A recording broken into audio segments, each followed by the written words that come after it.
Yeah, we thought we'd have a little fun with that this morning. We're talking about interference. We're talking about penalties. In fact, we have 3 penalties that we are going to throw today in our marriages. We're going to get to that in just a second, but I want to talk about maybe something you have heard before. But there was a married couple. They were celebrating their 60th wedding anniversary. I don't know how many of you have been married for 60 years. Anyone 60 years or more out there? Congratulations if you have. That's just amazing. Well, at their party, everybody wanted to know how they managed to stay married so long in this day and age. And the husband responded with this. He said, well, when we were first married, we came up with some ground rules, some stipulations. And here's what it is. I would make all the major decisions, and my wife would make all the minor decisions. At which point the wife kind of took over the conversation and said, and in 60 years of marriage, we have never needed to make a major decision. So today I want you to be focused on coming into agreement with each other on some things. And I really believe today that some of your relationships, your marriages are going to go to the next level if you allow it to, if you apply this. I want you guys to have conversations after today with each other on what you can improve on. Yes, come pray. Plan to come and pray today. We want to pray over you. And it doesn't necessarily mean something's bad in your relationship or your marriage or your future marriage. You could even be here by yourself right now and you need prayer over your relationships. We just want to pray blessing over you. And so practice makes permanent, not perfect. Remember that, because we are imperfect families. That's what this sermon series is, the imperfect family. And we're not striving for perfection. We're striving for permanent, for consistency. And so there are 3 penalty flags today where we want to call interference on. And like I said, we want to be very practical. We want to be very helpful. And so there's some things today that, we're going to laugh about, talk about, be vulnerable about, transparent about. There are also going to be some things that none of us want to hear, but we need to hear. But we hope you walk away with some good things you can put into practice. Why don't you give them the first penalty flag that we're going to throw interference on? All right. We can be on the same field, but in the wrong positions. And I think that is something that I've definitely seen and I've learned myself, is that we all have a role to play in the game, and we're playing the game together. This is not offense against defense. You're a marriage, you're a team. And so understanding what role you play in the game and then really owning that role and realizing the value of what you play. And if you play in the wrong position, you're hurting the team. Yeah, it's kind of like marriage drift, right? You get excited when you first get married, and then you kind of drift away. It's kind of like that illustration, if you've heard, like whenever you first get married, that your first year of marriage, it sounds something like this. Sugar dumpling, I'm really worried about my baby girl. You've got a bad little sniffle, and there's no telling about these things with all the strep going around.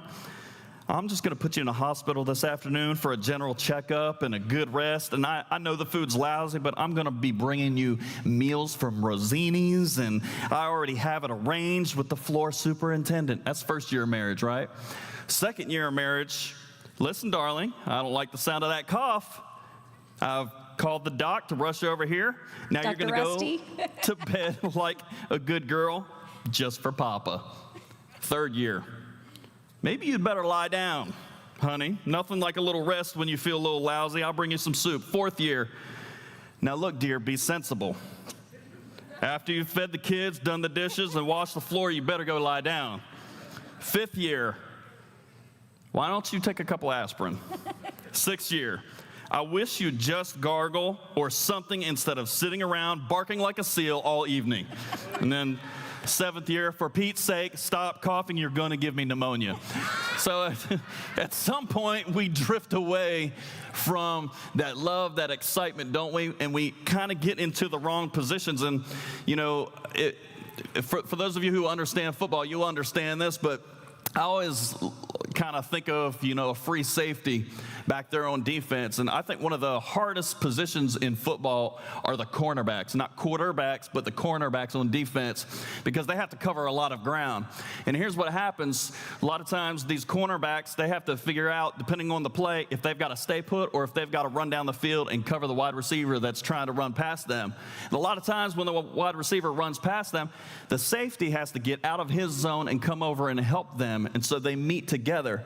And here's where a lot of problems happen in our marriages. We want to be safe in our zone where we feel comfortable. We don't want to come over, and then what ends up happening is the other person gets burnt because we didn't cover their back. We were playing in the wrong positions.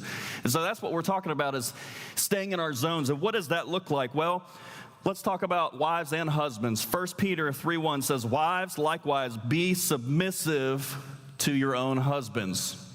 What do you think submissive means? Well, we're here to serve one another, but it's not about, it's about submitting to his heart, submitting to one another's heart. Actually, the word is very specific about that, submitting to one another. And then husbands loving their wives as Christ loved the church. So let me get this straight. It's not a hierarchical obedience in behavior. Right. Right.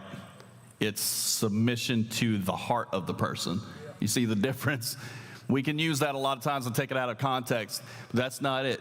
It's not, men, we sit here in our throne and we just make our wives serve us. That's not what that submission means, because Jesus didn't do that. Why would we do it? And if we're to be the example of Christ even in our homes, well, that's not what he did. Lauren, there are a couple things that you wanted to kind of encourage the wives on, about believing in ourselves as men. Yeah. What role does the wife play in that? Absolutely. So part of your husband's leading you is that they get to make that ultimate decision for the future of your family. They are helping lead the ship under submission of the Lord. And I think that a lot of us, when we first married our husbands, we see their excitement, their vision, and there's a whole life ahead. And if we're not careful, we can find ourselves coaching our spouse. They're on the field playing the game, and it's in the moment, we're excited, and we want to coach them as if we can tell them how to do it better, when really our role is to be a cheerleader. Your husband needs you to believe in him. There's going to be hiccups, there's going to be sacks, there's going to be moments that he's on the ground more than he might feel. You may feel that he is running and making plays. But in those moments, if he only has a coach, then he doesn't have someone encouraging him. And trust me, somebody will encourage him. Make sure it's you first. And so I do think that's an important part, is believe in your husband. Understand that they're on a journey of becoming the man that God's called them to be. Be a part of that journey, not against that journey. Don't make it longer for him to find himself. Pray for him, speak life over him, and encourage and cheer him on. And I think the biggest thing that us ladies forget is that if our husbands have an accountability partner, they have a coach. They have somebody that's willing to speak into their life. So while, yes, God gives us words of wisdom, and there's moments and there's the right time to share that. I mean, Queen Esther was a perfect example of that. But remember, timing is everything. And remember that your main role is to be that cheerleader, that prayer warrior, that person believing in your family becoming all that it can be. So 1 Peter 3:7 now for the guys is husbands likewise. If you bump down a few verses, husbands likewise dwell with them with understanding, giving honor to the wife as to the weaker vessel. That weaker doesn't mean they're more incompetent than you. That's not what that means there. And as being heirs together. Men, we're not the only heirs. This thing ain't about us. It's about the team. It's about the home team. It's about the husband and the wife together, right? Being heirs together of the grace of life, that your prayers may not be hindered. That's a scary verse, because if I don't honor my wife, my prayers might be hindered. A lot of times we think we can talk to our wife however we want to and then go think that God's going to bless us when we pray. It doesn't work that way. Our prayers could possibly be hindered because we're not valuing her. In fact, that word honor there in the Greek means to value, to respect. And here's the question right here. What do you place more value on, your remote or your cell phone or your wife? Is she priority? Is she valued? Is she respected? I'm not saying is she valued mentally. Is she valued actually?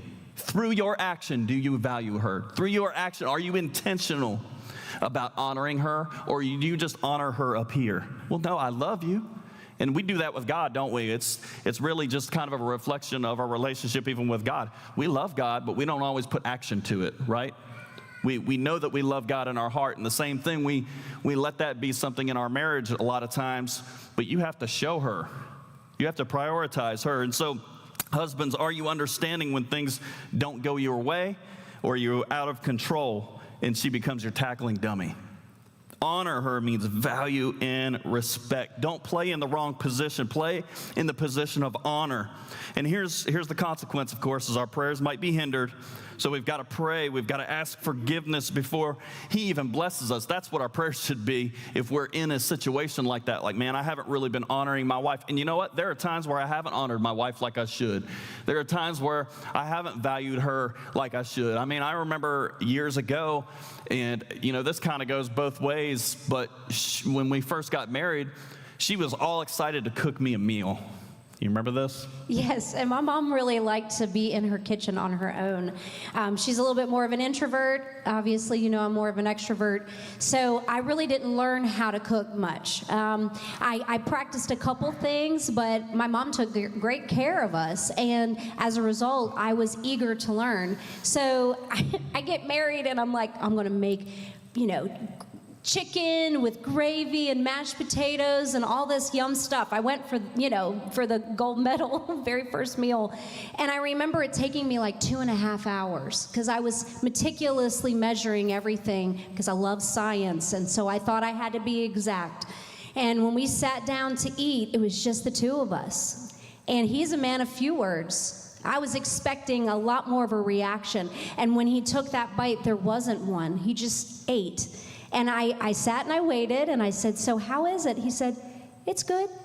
And I just started bawling, y'all. I was crying hysterically because I was like, that's it. And for every single day of the rest of my life, I'm going to be cooking a meal that I might just hear, it's good. I was extremely bothered by that concept. But in that moment, he realized that I needed a little bit more than that to be able to realize I was going to be able to be the wife that he needed me to be. And it was powerful, that moment. And here's where we get in the wrong position. Well, that's the way that I communicate, so just know that it was good. But that's not it. You got to come out of that safety position over to her side and say, what does she need in that moment? She needed a little bit more affirmation. If it was really good, you know, what she's looking for, you know, because my wife is a foodie. I eat to live, right? Steak and potatoes, I'm good. I'm going to survive. She is a foodie. And so what she's looking for is, oh my goodness, this really hit my palate. The saltiness kind of comes in 2 minutes in and it goes down smooth. And oh man, it's like an explosion in your mouth. He knows what to say now. Let's just say that. Yeah, I've gotten better at it after 20 years. You know, she's looking for this elaborate, and you know, we're not expecting, you know, husbands to just always do that all the time, but you can come over out of your zone and play in her position a little bit and say, babe, I don't know what else to say, but that was great. I loved it. Thank you so much for doing that. Thank you for taking the time to do that. Even that would have been enough, right? We didn't have to go overboard and go crazy and be somebody that we're not or fake it till we make it. But coming out and showing her honor would have been the right thing to do in that moment. And of course, this has a lot to do with communication, because then she also learned how I communicate, that I didn't, you know, and most men are like this. We don't over communicate a lot of times, right? So she had to learn that too, but it's a give on both sides. And so that's what we had to learn. And there was another time when we were at church youth camp when we were kids. We've known each other since we were like 7. And I was the referee, and she was a little bit shorter, so we always thought she was a lot younger than I was, and we just kind of thought that. So she was at church camp and she was playing soccer, and which I knew nothing about. Let's just say that. Yeah. All of a sudden, she got this fast break, I guess, and went the complete opposite direction toward her goal. And she was out in front thinking, man, I'm going to score. And what were you thinking the whole time? I thought, he's seeing me. This is my moment. And it was in the wrong direction. I scored one for the other team. But he came and he said to me, he said, you know what, Lauren, you had a lot of hustle out there. So he encouraged me even if I was heading in the wrong direction. But I think that's really important because sometimes we do mess up. Maybe we're not succeeding in that season in life. But there's still encouragement that can happen in the middle of us not meeting the mark, I've learned now that I do all the cheering for the family and all those things.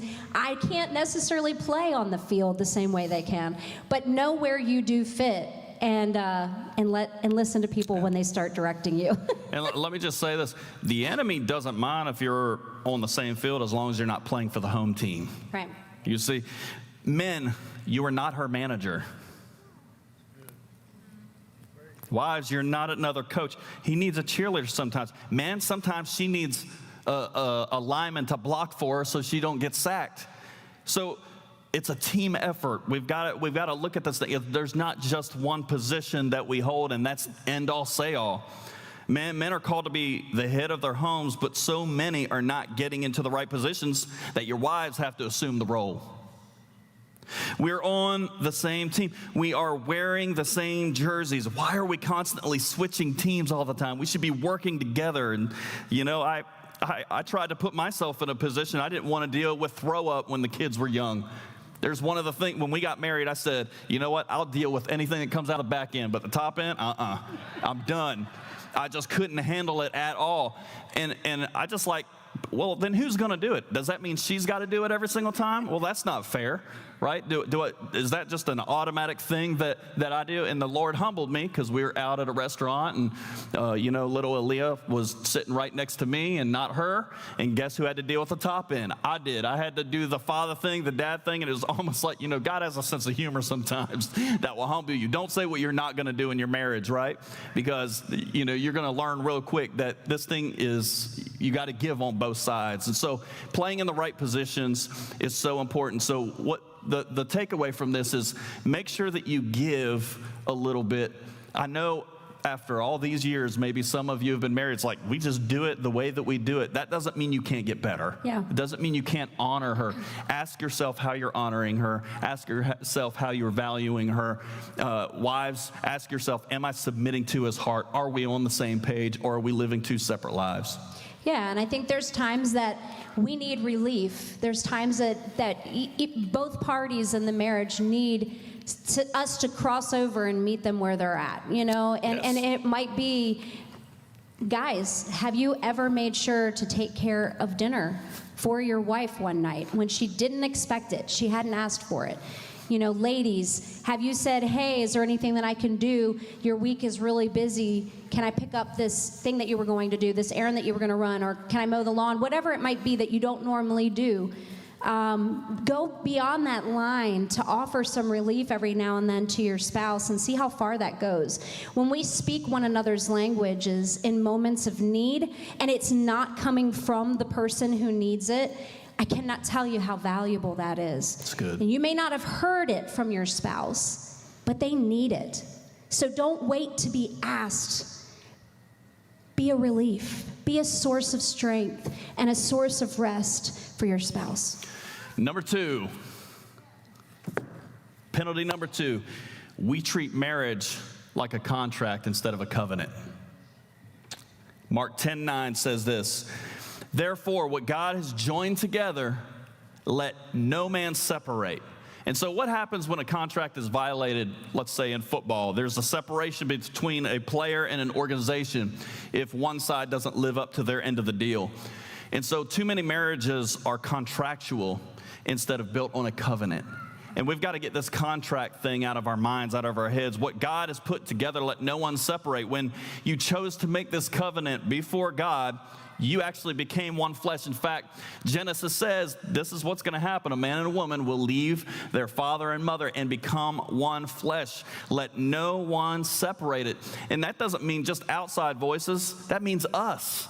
Don't let yourself separate between the two of you. Man, here's what we'll do a lot of times. We'll threaten each other, won't we? Empty threats. Sometimes they're not empty threats. Sometimes those threats will do a lot of damage, and we'll do things that can separate us because we're living off of a contract instead of a covenant.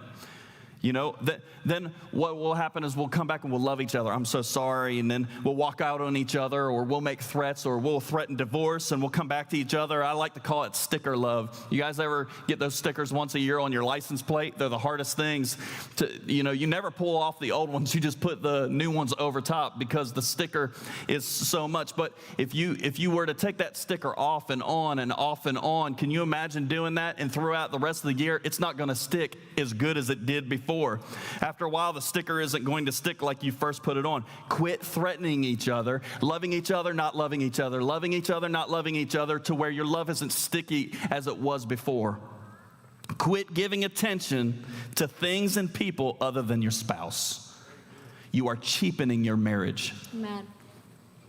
I want my wife to have the security that the one worry that she doesn't have to have is my love for her based off of her performance, based off of what she does or she doesn't do. I don't have demands for my wife. I don't have requirements for my wife. If I do, then it's contractual. I love her for who she is, flaws and all. And I promise you there's not many. But I love everything that comes with her. And if we constantly try to put this perfection mindset on each other, every time they do something wrong, well, you did it again. You did just like you did it years ago. And then we start, what does it say about love? And the Bible says it keeps no record of wrongs. How many times have you brought up a record? Listen to me now. Let's be real about it. How many times have you brought up the past and said, just like you did last year, just like when you said this, just like whenever you messed up there, just like whenever you took a... If you really love each other, you're not going to bring up those records. If you've already addressed it, leave it in the past. Now, if you haven't addressed it, address it, communicate, have a conversation, because sometimes, especially men like to do this, we like to sweep things under the rug and move on. Why? Because it's easy for us to just say, done, move on. Not for the ladies, guys. They need to be heard. They need to talk about it. It's kind of like whenever we come up, we're going to talk a little bit about this here in a minute about communication, but guys have about 10,000 words spent, okay, that they can use during the day. Most of that is spent at work. By the time they get home, they don't want to talk. Women, they have about 25,000 words spent. Where guys have 10,000, 25,000, they might have used about 10,000, 15,000 at work, but guess what? They have some extra that they want to talk about when they get home. And so now where's the disconnect, right? And so we've got to come together and say, look, she needs to be heard right now, and if she doesn't, then what are you going to do? You can't just say, I can't talk right now, I'm done. Tell her when we're going to talk next. Plan it. At least give her that, right? You can't just say, no, I'm done. Well, then now she doesn't know when she can talk. And so there's going to constantly be a disconnect. And Pastor, being in the same geographical location is not being present. Okay? We can be in the same house, but not exchange a level of intimacy. And that's even in communication. So, if you're going to hug your spouse, hold on to your spouse. Give it 10, 15 seconds. Let your dopamine, your body do what it's supposed to do chemically to connect with the person you're sharing that hug with. Well, it's the same thing with eye contact. You need to look at each other in the eyes and hear, listen, engage, give affirmation that you are hearing them. And I know when you're busy, especially in the mom years, we're thinking about the next thing, we're trying to multitask. But sometimes our spouse needs to know that we're looking them in the eyes and we're giving them that attention. Same thing with your wife. If you're coming home and they've had a long day, I understand you have too. Make sure you listen to her for a minute and hear about her day. there's probably not anything she needs you to fix. She just needs you to hear her. And that can go other ways. There's times that I've probably spent, 25,000 words with my work day, and sometimes I can be, because I've fixed the worries of the world that day. And there's moments that I realize he actually does need me to sit down and laugh with him and make memories together, play a game together. It's okay to have a little bit of fun. Well, what we mean by this is when you're in a covenant, you're willing to do things that you would not do if you were in a contract. Exactly. Contracts make you do whatever's on black and white. Covenants, it's more of a commitment. You're committed to that person, so you're willing to sacrifice. You're willing to go the distance. Most people don't agree with this, and I don't expect you to agree with this at all. I'm not, because this is actually needed for many people. We might even do it here in this church at some point. But I just need to tell you how my personal experience is with this. But I have never renewed my vows because I meant what I said when I committed to it 20 years ago. That's my personal viewpoint, my personal thinking, that I meant what I said when I said it 20 years ago, when I made a covenant. In fact, it's even more stronger now than it's ever been because it wasn't based on a contract. That's right. And that's just for me. I don't know. Maybe you can talk to her. She might say we need to renew our vows. But and let me just say this too, teenagers in the room. Listen, marriage is not a contract. Go ahead and begin practicing now. You play how you practice. Practice now. Commit on the front end. Commit before you even know the person, right? Commit before. Don't cheapen marriage by giving yourself away before you get married. And that's not as popular anymore in the next generation. It's really not even popular with adults these days. But you know what? The biblical standard is to save yourself. Don't be afraid to save yourself from marriage, even when it's not popular. If you're a teenager in the room or you're single and you're getting into a relationship, it's okay to not cheapen what God ordained. Amen. And it is worth it. It's not fair that just because he didn't do what you wanted him to do or she didn't say what you needed, now you're going to go treat each other a certain kind of way. We won't communicate clearly, so what we do is we communicate in more damaging ways until we get our way. A married couple had a quarrel and ended up giving each other the silent treatment. 2 days into their mute agreement, the man realized he needed his wife's help. In order to catch a flight to Chicago for a business meeting, he had to get up at 5 a.m. Not wanting to be the first to break silence, he wrote on a piece of paper, "Please wake me up at 5 a.m. Well, the next morning, the man woke up only to discover his wife was already out of bed. It was 9 a.m., and his flight had long since departed. He was about to find his wife and demand an answer for her failings when he noticed a piece of paper by the bed. It read, "It's 5 a.m., wake up." There are about three ways that we communicate. Words, which is about 7% of our communication. Tone, the way that we say it, that's around 23% or so. And expression, our body language, that's about 70%. That's the most powerful way to communicate. That's and listen, we will communicate and say, "I said I don't care where we eat." Yes, you do. Because your tone and your body language just, it doesn't matter what words you say. Can you imagine walking up to your spouse today and just saying, "Love you"? Well, I said I love you. It don't matter what you said. You said a whole lot more than what your words said, right? Your tone, your expression. There's different ways that we communicate. And when we live in a contractual marriage, we begin communicating in a negative way like this. Your phone, your remote in your hand is an expression. Be careful when to use them. Here's really the question you need to ask yourself today is, do we have a contract marriage or do we have a covenant marriage? And if it has been contractual, that's okay because we're a bunch of imperfect families.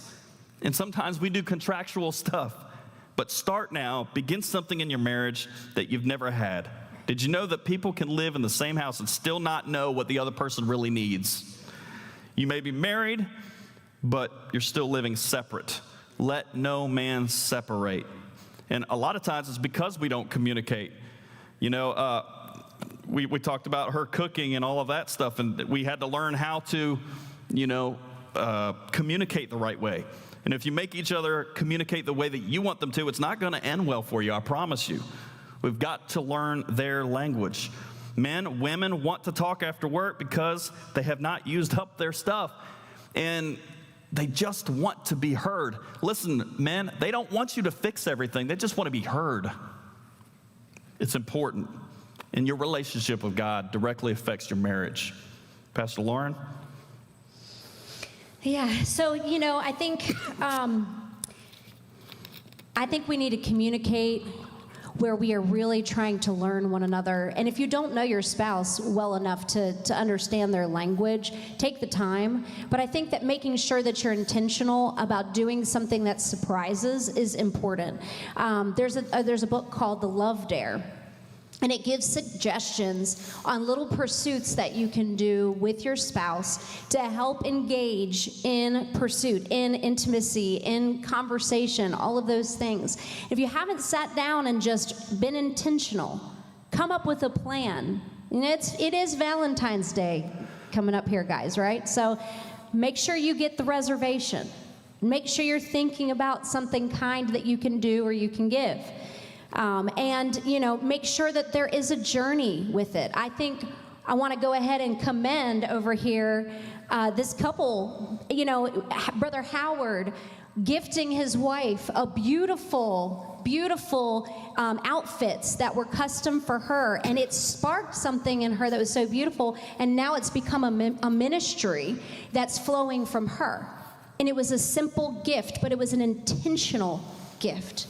He could hear her heart, see her heart, and he went right there, not in a way to hurt, but in a way to build up and to encourage. So every single man here, you may not be playing the game of football anymore. Those days may be over. But you have the greatest field that you can ever play on, and it is your wife, your family, your marriage. All of those things together is the greatest moment for you to be the hero of the game. And it starts with communicating. It starts with having those conversations to find out from your children what they need. It's okay to ask. Don't wait, because time is a thief. And before we end with our last point, I want to just challenge you. Wives, he doesn't want to be around you when you've been with your girlfriend that bashed your husband all day and trying to influence you to have a single person mindset. Men, she doesn't want to be around you when the boys complain about her not letting you do something, trying to get you to have a bachelor mindset. Change who you've been around. Get around Jesus, and I promise you she wants to be around you, right? Baby, I want to be around you because you've been around Jesus. Let me tell you something. We've been in situations where I've had guys say, oh, man, I can't believe you're going, doesn't your wife let you do? No, you're not going to sit there and bash my wife. Who do you think I'd rather cuddle with? You think I want to cuddle with you? I want to go cuddle with her. You're not going to sit there and bash my wife and she's around it. We don't even let that kind of talk happen, right? And that's become kind of like a cultural thing, like, well, if the wife lets you, no, we're not going to talk about that. No, we're a team, okay? So we made decisions together. She didn't tell me I was allowed to do something. I didn't tell her she was allowed to do something. Why? Because we submitted to each other's heart. We're on the same team. We're on the same page. She knows how I feel about it. I know how she feels about it, right? I got something to add to that. 100%. 100%. I might be in trouble here. You don't have to like the event that your spouse does, but you need to be a part of it. There's nothing worse than the guys being the only one that will participate with somebody in a certain way, or with the girls are the only one that's willing to go there and do that with you. And I'm guilty. I've been supportive of your hobbies through the years, but sometimes I just felt insecure that I didn't fit that hobby. Well, they don't really need you to be the hero of the story, but they do need you to be a part of it. We had a couple scares with hunting, and if you don't already know, we'll tell you at some point, but I tried to learn how to climb a tree stand, and I tried to, ground hunt, and I tried to turkey hunt. I tried all of it, and I had a great time trying. But I really did fail in many ways. But I just stopped because I hadn't succeeded. And so for 20 years, I was the one that was making sure everything was ready. He was good to go. The kids were good to go. They went on their adventures. And the Lord convicted me 20 years into our marriage that he would do it with me again. But I was the one that wasn't willing to give it a try because I didn't want to fail. I didn't want to disappoint. There are better people, better options for him to go with that would be more fun or more successful. He has taught the kids everything they know. Why would he want to go back and teach me? But it wasn't him, it was me. I hadn't allowed myself to talk about the things that he was passionate about, to learn them. Oh. He had told me for years, why don't you go get your hunter safety course? I don't want to, but I did it. I sat down and I got my hunter safety course. Not because I really, really wanted to, but because I realized I had kept a divide there. So the most important thing in his life is spending time in the outdoors with the Lord. So I went for it. And now I'm like hooked, y'all. I'm like out there with him when we get a chance. I haven't gotten anything yet, but I'm ready. And my heart rate doesn't change. I'm ready. I'm telling you, it's going to be spot on. But I only know that because he has put that belief in me. He's helped me to see that the thing that he's passionate about, I can be too. So please remember, it's never too late to find out what your spouse is passionate about and to get crazy with them with it. Because when the kids are out of the house, we're going to be hunting. When the kids are out of the house, we're going to be fishing. We're going to be on adventures, and we're going to be making memories of ourselves. And I don't want to regret him or regret the times that because our kids were a part of our lives and they were our focus, that we don't even know who we are when they're not in the house. And it goes both ways, too. I didn't like sushi. She liked sushi. She wanted me to try sushi, so I tried sushi. Now I eat sushi. You know, I didn't want spinach in my mashed potatoes. I just wanted mashed potatoes and steak. That's it. That's all that I wanted, you know? But if she enjoys that, you know what? Then I'm going to do my absolute best to try. And it's all about giving. That's what it means to be in the covenant relationship. Now, let's hurry and finish this last point because this is very important. This is the last penalty, and this is a big one for me because I really felt like this was a noble thing about protecting my wife. We aren't called to protect each other. We're called to prioritize each other. And here's what I mean by this. You know, there's misconceptions that I had as the head of our home, as the man, you know, the alpha male, just thought that, man, I've got to protect her all the time. That's my number one priority is to protect her. But the Bible doesn't actually put emphasis on protection. The Bible puts emphasis on priority. Ephesians 5:25 says, husbands, love your wives just as Christ also loved the church and gave himself to her. This is what the Lord showed me. Jesus didn't come to protect us, right? We still have tough times. We still go through difficult things. He didn't come to protect us from all that. He came to prioritize us. And what did he do? He came to serve. And not to be served. He came to give his life as a ransom for many. He didn't come to protect us. He came to prioritize us. And so I thought my noble responsibility as a husband was to protect her. No, it's to prioritize her. It doesn't matter if I protect her from something if I'm not making her number one. You see, we think we're doing the husband job. Well, you should be appreciative because I protected you from that. It's not about that. Did you make her number one? Did you prioritize her? You're not going to protect her from everything. She's not going to protect you from everything. In fact, we shouldn't be protected from every single thing, right? It's just like a kid who falls down. We don't want to always catch him, and he never knows what it means to skin his knee. Right. We don't always want to prevent that. Sometimes skinning your knee is a good thing to learn. We can't always protect each other, but we can always, always, always prioritize each other. Love her like Christ loved the church. She doesn't need protection more than she needs priority. Husbands, love your wives like Christ loved the church. They were the priority. When Jesus came, Jesus made people the priority. He came to serve. And it's like I said, so what are the boundaries? Yeah. If your spouse isn't comfortable with you talking with someone of the opposite sex, then why would you? Come on. What are the boundaries? This is about prioritizing each other now. It's not about what we feel is right or wrong. If it makes them uncomfortable, then why would we want to do it? This is about prioritizing. Men, I know you're done talking after work, but if she's a priority, then make time. And if not now, when? Plan when. Talk to her about when. Is it tomorrow? Is it in a couple of hours? Is it this weekend? Don't just say, I can't talk right now. Well, you're not giving her anything. That's not prioritizing her. Even if you can't in that moment, we understand you had a tough day at work. She understands too. But when? Can we talk about at least when? I think just a tidbit of wisdom, try to schedule that once a week. I mean, you can build that into your schedule at least once a week to have a conversation about the uncomfortable conversations that might need to be had too. You know, whether it's finances, your plan for the week. Your spouse should not have to guess whether you're coming home. Your spouse should not have to guess when you have an appointment or this or that may impact the normal schedule of the week. So have that joint calendar, have a time that you can sit down and talk, because it is not okay to bombard your spouse's mind with the stresses of the day at any time that you choose, right? Because it's not fair. You may feel like you just got something off your shoulders, but they have put something now on their shoulders, and it compounds. So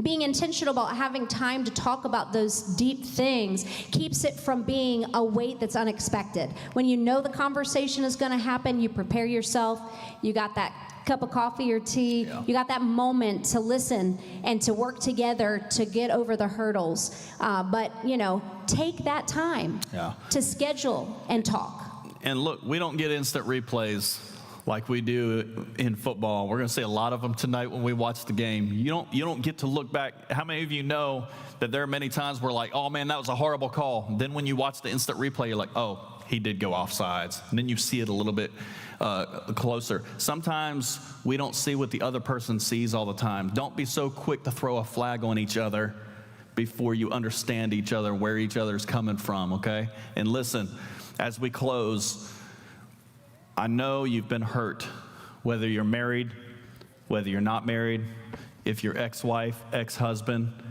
and you've already gone through some stuff, and you're like, man, I wish I would have had this 10 years ago, right? I understand.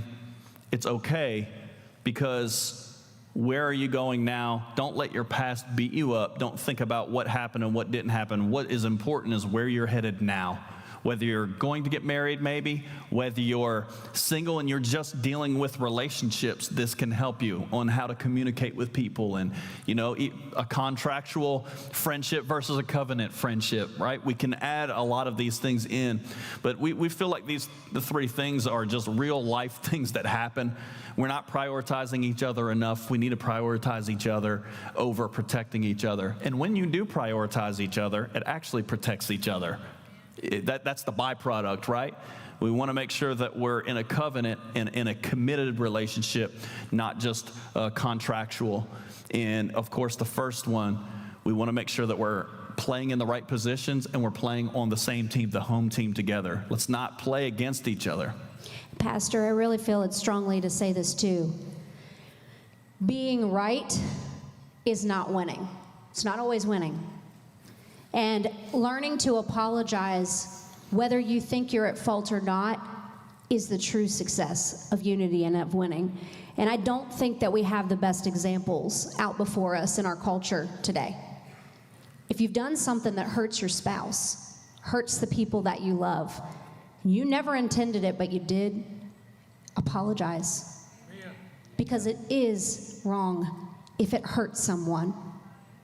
Take the take the high road, learn to forgive and learn to ask for forgiveness. That is the secret sauce of marriage, and it cannot succeed without that. We don't always have to win, but we will never win if we always have to win. That's good. That's good. We've got one life to live. Let's make the most of it together. Let's love each other. And let's be an example to the world of what a Christian marriage should look like. Amen. Would you stand to your feet?